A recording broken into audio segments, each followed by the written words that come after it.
na shaida na yi tabbaci za ta zo. Akwai ranar kindillanci za ta zo wata rana, idan da akwai raina duniyar ga kyayi waiwaina.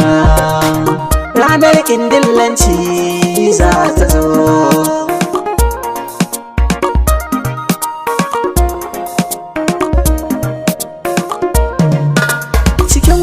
Ga duniya rana sani ake wa kuka, kana girban dukan abin da kai ka sa hannu ka shuka.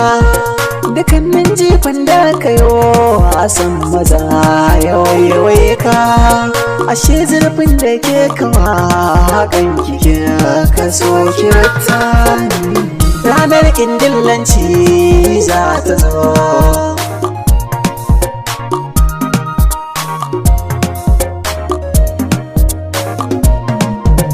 Shi kyawun ɗan maciji bai zamantowa na kawa, sannan ita duniya takan riba ciwawa. Kamar yadda aka ce mutuwa riga ga kowa, tabbas ranar kindillancin nan za ta zo ko da ni ko ba ni.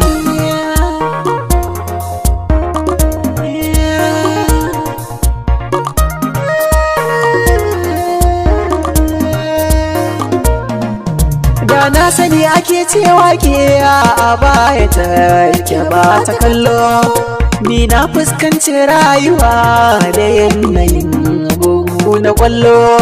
Shi alhaki kwaikwayo ne zai bi ki inda ke kallo, na yi kai ta da miyau da rayuwarsa za ta yi muni.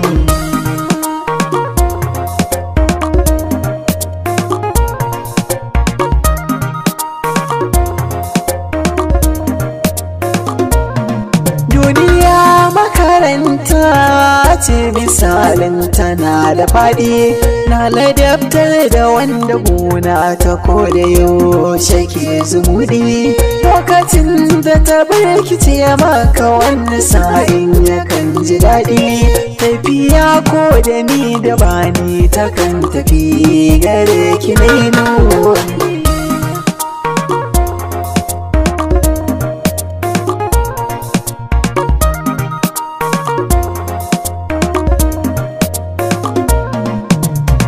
Ranar kindillanci za ta zo wata rana, idan da akwai raina duniyar ga kyayi waiwaina.